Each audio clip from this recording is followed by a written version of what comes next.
보이지 않는 것은 보이지 않는 것으로. 저는 아이들을 교육할 때마다 꼭 해주는 말이 있습니다. 너희들은 이 아비보다 훨씬 똑똑하다. 마음만 먹으면 아비를 속일 수도 있다. 그러나 하나님과 사탄은 절대 속일 수 없다.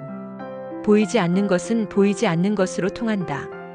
내 마음을 내가 속일 수 없는 것처럼 하나님도 사탄도 우리의 마음을 상대하시는 분들이다. 아이들이 이 말을 얼마나 기억할지는 모르겠습니다. 하지만 기회가 될 때마다 꼭 다시 이야기해 줍니다. 옳고 그름을 떠나서 저는 이것이 하나님에 대한 인식의 시작이라고 믿습니다. 우리 축복 가정은 하나님에 대해 잘 알고 있다고 생각합니다. 원리 교육을 통해 처음 배우는 것이 바로 하나님은 존재하신다는 사실입니다. 하나님은 이성성상의 중화적인 주체로 계시며 인간을 창조하셨고 인간이 어떻게 살기를 바라시는지도 분명하게 가르쳐 주십니다. 그래서 우리들은 나름대로 하나님을 잘 안다고 생각합니다. 축복 가정이라면 적어도 하나님이 계시다는 사실을 부정하는 사람은 없을 겁니다. 그런데 여기서 한번 되물어 봐야 합니다. 내가 알고 있는 하나님은 나에게 어떤 분입니까? 하나님을 안다고 하면서 내 삶은 얼마나 달라졌습니까? 내가 신앙인으로서 하나님을 모시고 사는 사람으로서 과연 내 삶이 변화되고 있습니까? 우리가 종교를 갖는다는 건 하나님을 믿고 모시고 그 뜻을 따르며 살아간다는 것입니다.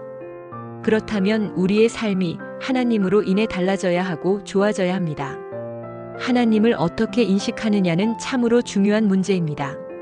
하나님을 잘못 인식하면 우리의 삶도 잘못된 방향으로 흘러갈 수 있습니다. 우리 교회도 예외는 아니었습니다. 어떤 지도자들은 참아버님을 속이면 하나님도 속일 수 있다고 착각했습니다. 그렇게 교회를 혼란스럽게 만든 일들이 있었습니다.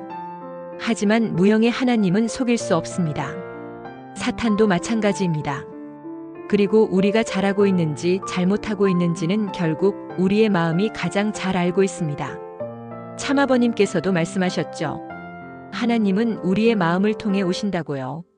보이지 않지만 하나님은 늘 우리를 지켜보고 계십니다. 사탄 역시 우리의 삶을 바라보고 있습니다. 그렇다면 우리가 어떻게 함부로 말하고 함부로 행동할 수 있겠습니까?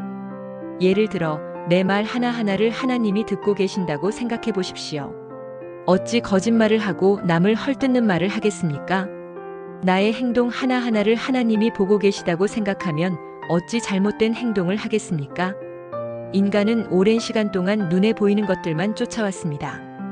보이는 우상에 집착하고 보이는 권력에 무릎 꿇어왔습니다. 그 사이 보이지 않는 하나님은 무시당했고 보이지 않는 양심도 외면받아왔습니다. 마음을 다해 하나님을 모시고 양심을 따라 살아가는 이들이 오히려 세상에서 대접받지 못했습니다.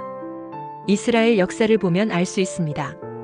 하나님은 이스라엘 백성에게 보이지 않는 하나님이 참 하나님이다라고 외치셨습니다. 하지만 그들은 틈만 나면 눈에 보이는 우상들을 따라다녔습니다. 그로 인해 하나님은 분노하셨고 예언자와 의인들을 세워 백성을 다시 가르치셨습니다. 만약 이스라엘 민족이 보이지 않는 하나님을 끝까지 믿고 섬기는 전통을 세웠더라면 오늘의 세상은 양심 있는 이들이 더 존중받는 세상이 되었을지도 모릅니다. 하지만 보이지 않는 하나님은 늘 권력자들에 의해 무시당했고 양심을 따라 사는 이들 역시 조롱받았습니다. 성경의 예언자들이 고난을 받은 이야기, 예수님과 참아버님이 외면과 박해를 받으신 역사만 보아도 알 수 있습니다. 참아버님께서는 이렇게 말씀하셨습니다. 하나님은 인간에게 부모로서 대접을 받지 못하고 늘 무시당하셨기에 깊은 한이 많으시다. 그렇습니다. 신앙인의 탈을 쓰고 정치 노름을 하는 이들이 교회를 병들게 했습니다. 하나님을 슬프게 만든 것입니다. 많은 이들이 말합니다. 하나님은 보이지 않지만 살아계신다.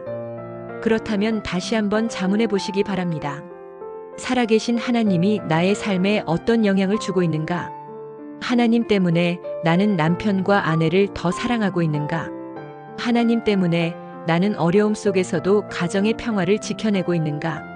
하나님 때문에 나는 행복한 가정을 만들기 위해 끊임없이 노력하고 있는가? 축복 가정은 단순한 만남이 아니라 하나님 앞에서 맺어진 성스러운 인연입니다. 내가 능력이 조금 부족하더라도 경제적으로 어려움이 있더라도 우리는 잘 살아야 합니다. 신앙인답게 살아야 합니다. 왜냐하면 내가 하는 모든 것을 하나님이 기억하시고 사탄도 기억하기 때문입니다. 하나님을 믿는 척해서는 안 됩니다. 혼자 있을 때도 혼자가 아닙니다. 하나님이 함께 계십니다. 세상이 아무리 혼란스럽고 어지럽더라도 신앙인은 신앙인답게 살아야 합니다. 보이지 않는 하나님 앞에서 보이는 우리의 삶이 바로 서야 합니다. 이것이 신앙의 가장 기본이자 우리가 지켜야 할 마음의 중심입니다.